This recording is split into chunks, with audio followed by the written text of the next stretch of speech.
Hello and welcome to A Bettor Morning presented by Rival Fantasy. I'm Heather Klein. Rival Fantasy is the all in one fantasy sports platform. Let's welcome today's panel. Fantasy Alarm, lead NFL analyst and host of Fantasy Fiasco, Andrew Coop Cooper. Award winning host, the Fantasy exec, Corey Parson. Host of Her Story in the Making, Britt's Fantasy Blitz, and co-host of Lightning Round, Britt Flynn. Welcome, everyone. Good morning, Heather. How are you? I'm great. Thank you for asking. It's hump day, guys. Let's go, dude. I'm ready. All right. All right, let's get to it. Seattle Seahawks rookie wide receiver Jaxon Smith-Njigba underwent surgery yesterday to repair a broken bone in his wrist. The injury occurred during their preseason Saturday against the Dallas Cowboys. He's expected to miss 3 to 4 weeks. What are your thoughts on his return time, and do you feel they should give him more time to heal? Britt, you're up first. I think that it is so silly for Pete Carroll to come out and say that he is optimistic when the timetable is 3 to 4 weeks and the first game is in 18 or 19 days. We kind of dealt with the same thing last year with Jerry Jones refusing to put Dak Prescott on IR because he was optimistic that Dak could come back. And what happened? Oh, the doctors were right.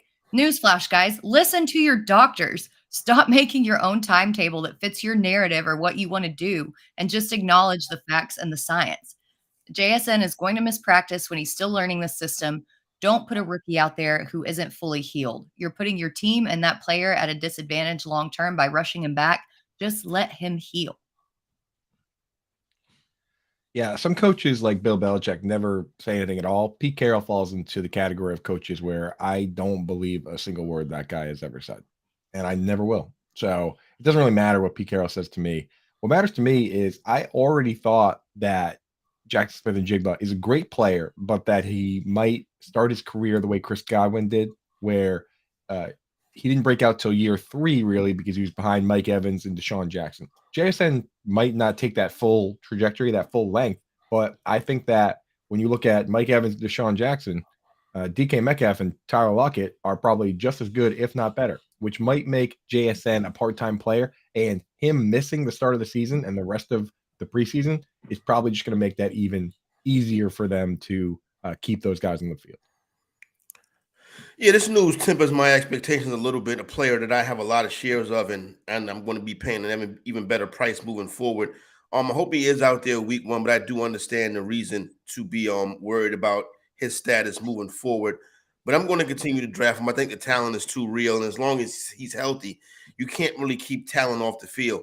What I think is going to be interesting is like going into last season, people were fading Metcalf and Lockett because of the fact that they thought that Geno wasn't going to be the man, and Geno was the man. So this year you had another piece, and I like all three. You know what I'm saying? Lockett is criminally discounted. He's a player that can win you a championship, particularly at where he's going. But I was kind of wondering, as we go to the full screen with all of us, is there a wide receiver this year that we are afraid of, like we were afraid of Lockett and Metcalf last year? As far as, a wide receiver, is it Terry McLaurin? Because now all of a sudden today, everybody loves Sam Howell today. You know what I'm saying? Is that player out there this year? Yeah, I mean, like, there's one player for sure that I've been taking a ton of for that exact reason. It's Deontay Johnson, where he has 140 targets 3 years in a row. Right? Hopkins. What? Hopkins?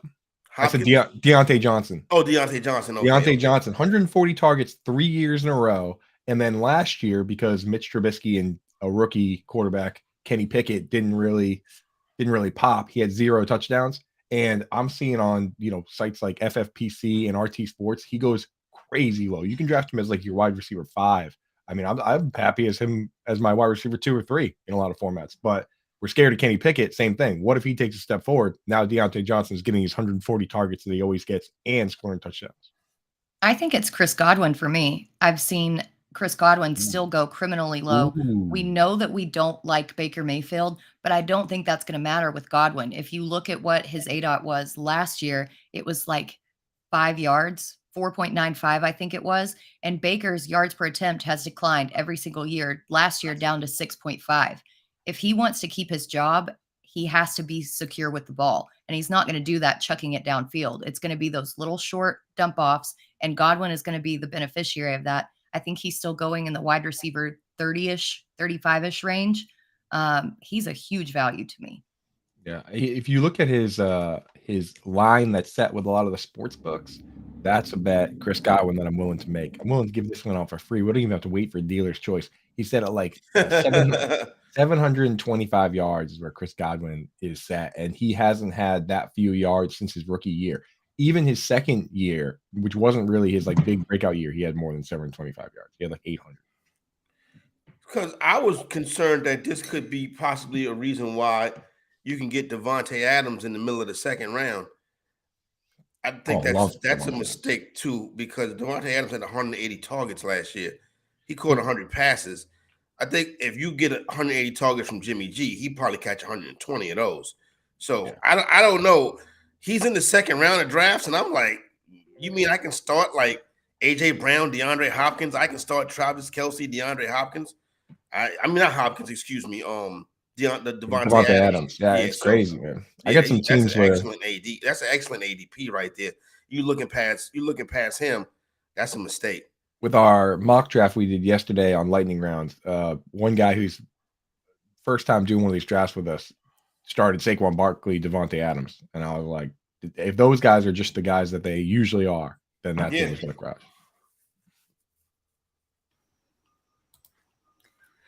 We're here to get you ready for your fantasy football draft. Start a free 7-day trial of Fantasy Alarm's All-Pro subscription and get the Fantasy Football Draft Guide and Cheat Sheet free.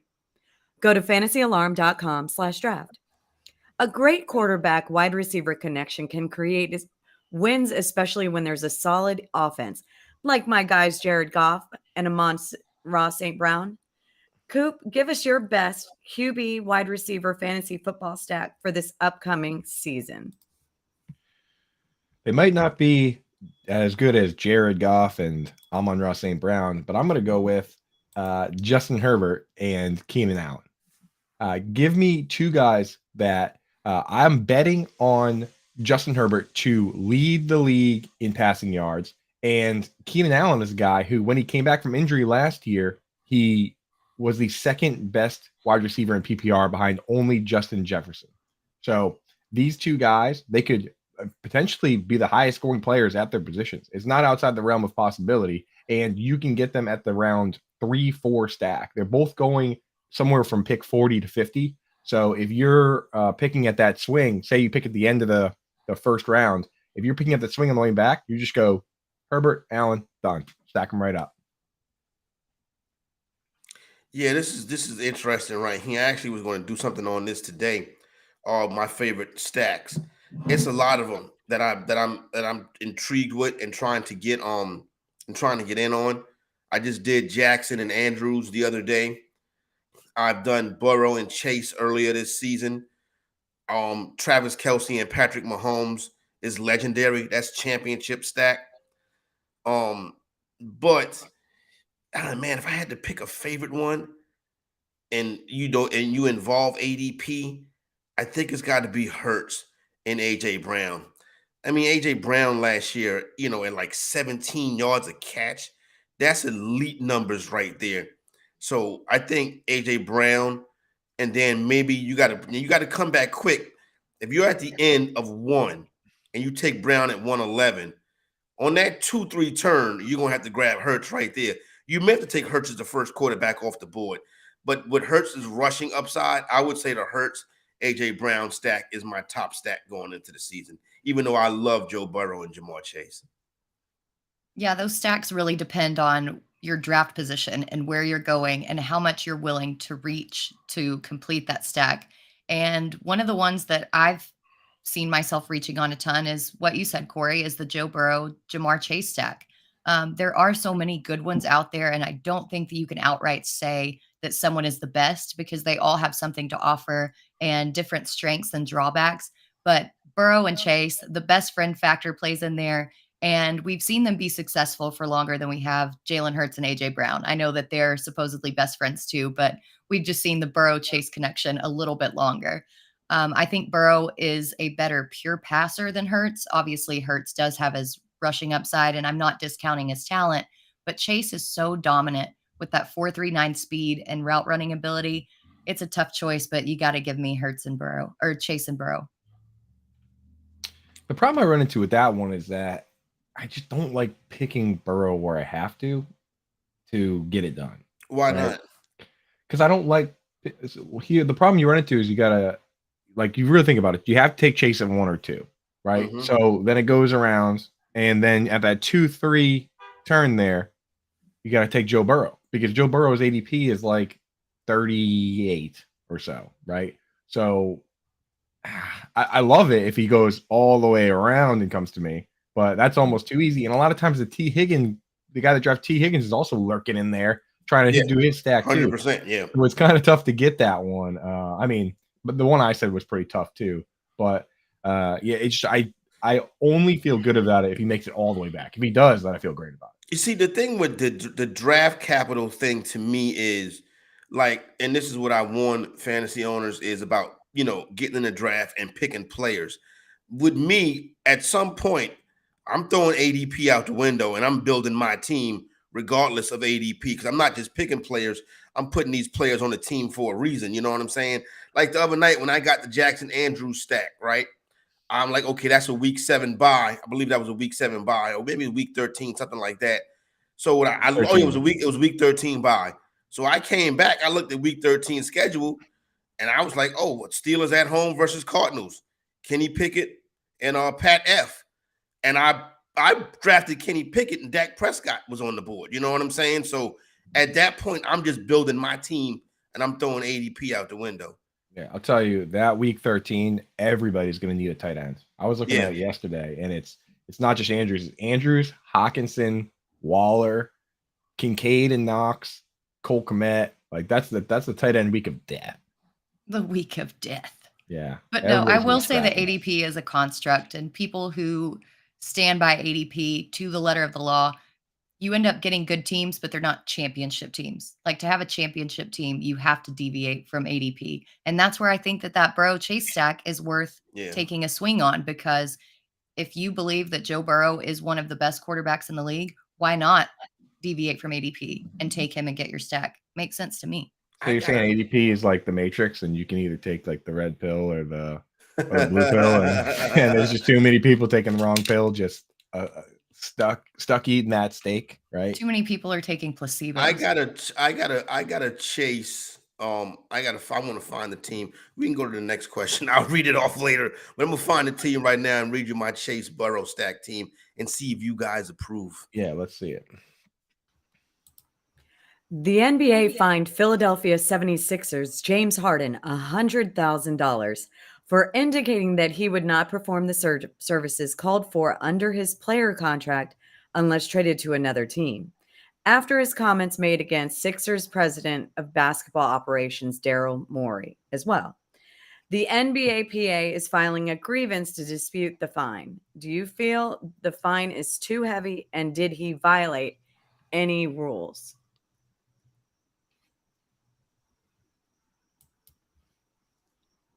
Corey, you're up first. Oh, thank you. All right. So this right here, when I saw this hefty fine that that they put on James Harden, so basically what they're saying is, okay, since you're not going to tell us that Philadelphia promised you a contract, right? And so since you're not going to tell us that, and since you're going to, not snitch, for example, toe the company line, what I would do is just so basically what they did was they're punishing Harden for not giving them the information that they want.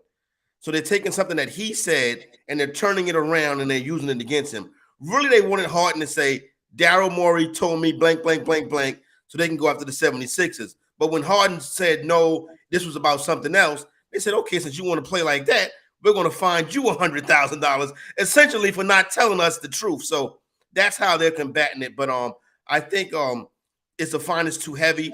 If I'm the NBA PA, I appeal this fine, and I think you can at least get $25,000 knocked off this fine. It's a little bit too excessive for really them being mad at James Harden. Yeah, this is just absolutely ridiculous. The max fine the NBA can issue, all for calling Daryl Morey a liar. The whole thing is based on the premise that he violated the rules about public trade demands, but it's very, very wishy-washy. I know that the NBA sent out a memo during the whole Damian Lillard fiasco that said any player or agent who makes public or private comments indicating he won't fully perform is subject to discipline, blah, blah, blah, blah, blah. Harden did technically violate that, but $100,000, it's way too excessive. There's also an issue of how far the private comment clause reaches. Are you going to install listening devices on these players? Are you going to bug their homes? Like, this is all just a little too extreme and definitely needs an appeal. And I'll say this about the max fine.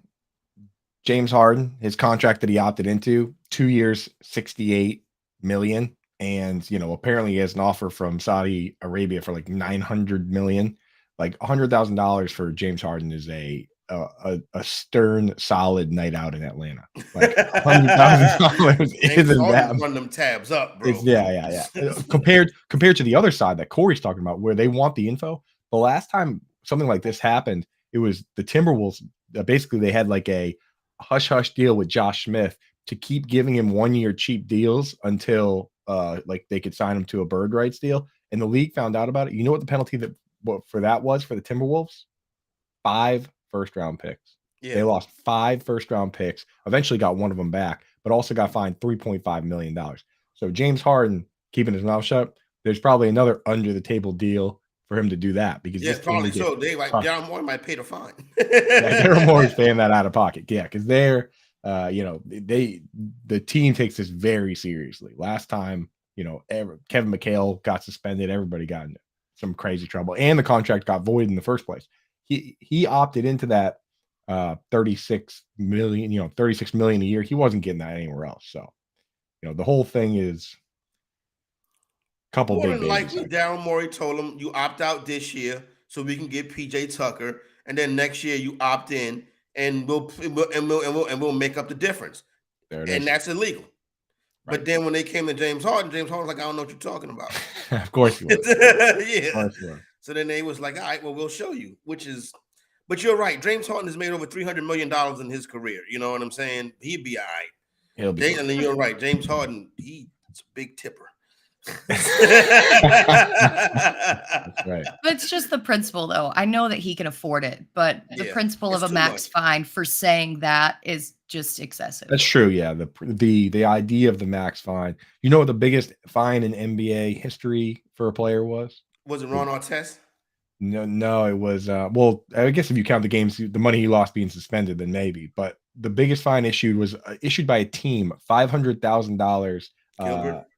No, it was a Lakers player that lied about he hurt his shoulder snowboarding and lied about it. $500,000. So these player fines, they don't really get crazy ever. If that's the case, the 76ers, I know somebody that owed the 76ers money. Because they had a player that they drafted get hurt. Happens. Yeah. Mm-hmm. All right. That was today's edition of A Bettor Morning. Corey, did you have anything you wanted to add? Oh, the team. Yeah, here we go, right here. So real quick. I found the team. And I'm like, this is, you draft these teams, you put these teams together, and then you go back and look at them. So Joe Burrow, Joe Burrow and Anthony Richardson are the quarterbacks. The running backs, listen to the running backs. I tell you, I can't win in fantasy football to save my life. Josh Jacobs and J.K. Dobbins. And I'm like, at the time, that sounded like such a good idea. You know what I'm saying? But Tank Bigsby is on that team, so I feel good about that. Wide receivers, Jamar Chase, Tyler Lockett, Deebo Samuel, Odell Beckham. Look at this. Jamison Williams, you know what I'm saying? Right. And then you got Evan Ingram on that team as well. So if the running backs show up to play, I think it'll be all right. Yeah, for sure. I'm starting to come around on all these Ravens wide receivers, man. Even Odell. I want to take more stabs. Rashad Bateman too. I know he's got the foot, but Zay Flowers, those guys, man. I'm kind of excited for this new offense. All right, it's now dealer's choice. Give us your best bet. It can be on any topic and any sport. Let's go with Coop first. Coop, you're up. All right, I'm going with one. It's a mistake that I've made last year. Tommy is in the chat. Tommy Roush, get in the game. I was in on the Denver Broncos last year. I made a bet with him that the Broncos would finish higher than the Las Vegas Raiders. They would have a better record. Loser eats a tomato live on stream. I did have to eat a tomato over that bet. This year, I think the Broncos are going to bounce back under Sean Payton. I'm taking the Broncos over 8.5 wins. And guess what, Tommy? If you want it, that bet's back on the table. Oh, wow. There you go. Tomato bet. I still have tomato seeds in my keyboard, but the bet's back on the table if you want to take it again. Double or nothing. Broncos over the Raiders and Broncos over 8.5 games. Sean Payton, baby. That's what I'm betting on. Betting on one man, Sean Payton.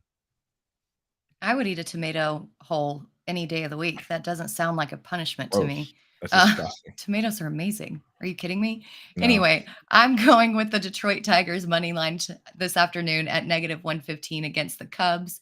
The Cubs have struggled pretty bad against left-handed pitchers this season, and Tariq Skubal has been on fire this month with a 2.5 ERA.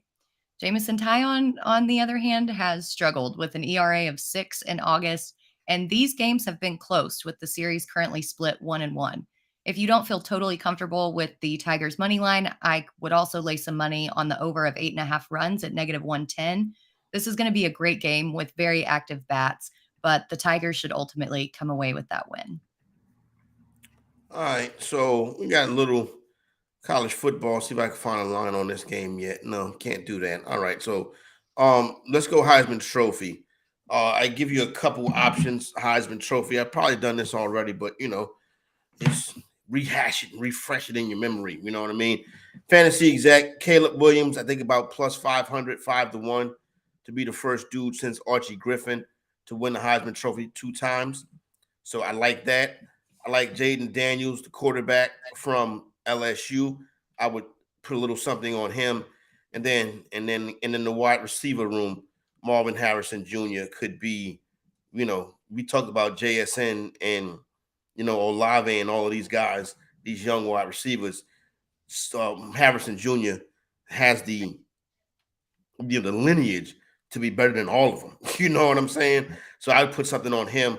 But those are the 3 players right there that I'd be putting a couple dollars on to win the Heisman Trophy this year. Yeah, I want to ask you guys, as college football folk, more college football than I am, what the hell is with this week 0? Okay, like, why do they do a week 0 just full of terrible games? It's like the preseason, but it counts? Like, what is this? What are these games? Television. It's for television. That's what that is. It's made for television. I mean, look who you got. You got Notre Dame. You got USC. You know what I'm saying? Notre Dame. Yeah, Notre Dame at Navy, though. These are all, these are one but real it's game. in Ireland. Yeah, right, exactly. That's the trick, right? It's like bad football game, but in Ireland, right? Yeah. Gotcha, right? It's like, woof. I think it's good, though, with college starting back up and all the kids are on campus. Like, let's just get this ball rolling. Let's soft launch college football before we go into Is there even a game where the spread isn't double digits? That's my question. The state South Carolina State and Jackson State, the spread won't be double digits. You probably can money line the MEACs. You probably can money line State too, because Jackson State is probably going to be the favorite. I think there is another game that has a single-digit spread this weekend, but it may not be something that you want to watch. You know what I'm saying? Like New Mexico State and UMass is a single-digit spread. UMass, dude, let's go. Yeah, break out your gear, Victor Cruz, baby, what's up? John Calipari, John Calipari and John Chaney epic locker room fight. The dust up, the great dust up, the Hobart Hoedown. John Chaney said, "I'll kick your butt." John Chaney was like 80 years old. That's the best, dude. I love when the execs fight like that. My favorite one was when the hockey GM, somebody signed a restricted free agent, and he told the other GM, he's like, "I'm renting a barn and we're fighting." That's what you got to do. That would be an interesting topic. You know what I'm saying? Not only that, fights, but also you could do like managerial, the best rants. You know what I'm Yeah. saying? As far as I'm a man, I'm 40. I'm You know what I 40. mean? I have a beard. They are who we thought they were. And They we are let who them we off the thought they hook. were. Oh, the greatest of all time, Hal McRae. Put that in your pipe and smoke it. Yeah. I like the funny ones too. Like, who was the coach of the Buccaneers that was like, they were like, well, how do you think your team executed? And he was like, they block like that next week, I'm gonna take them back and execute them myself. Yeah. And this interesting comment from Better Boss. Marvin Harrison, worthy of tanking your dynasty fantasy league. I've never heard of tanking in dynasty. Yeah, there's 2 ways to tank in dynasty. One which I am on board with, one which is absolutely bad sportsmanship. If you bench your good players and just don't start them, that is not allowed in any. To me, that's low character. That's lame. If you trade away your older good players, like let's say you have Kelsey or Darren Waller, you trade those guys away for future picks and stuff, and then you come in last, that's okay. I said that's the spirit of the game. So if you are sitting there and you don't think you can win this year, trade away your good players, get Marvin Harrison, and try and win a couple in a row later. So I think that is within the spirit of the game. Don't put guys don't bench Austin Eckler so you get Marvin Harrison Jr. That ruins the league. But if I tank in dynasty, why won't I just draft Caleb Williams? Nope, you're making a lot of sense here, Corey. That's why you got to trade for multiple picks if you're going to do it right. Yeah. I guess it depends on how your team is built. You could have a young quarterback already, so yeah. It depends on the format. In Superflex, it's Caleb Williams and nobody else. That was today's edition of A Bettor Morning. Thank you to Corey, Britt, and Coop. Make sure you check out Quick Out Fantasy Football with John and Pemba and our very own Coop at 1 p.m. Eastern. And if you missed any of our shows, you can find them all on our YouTube channel and at bettorsports.com. We wish everybody a better day.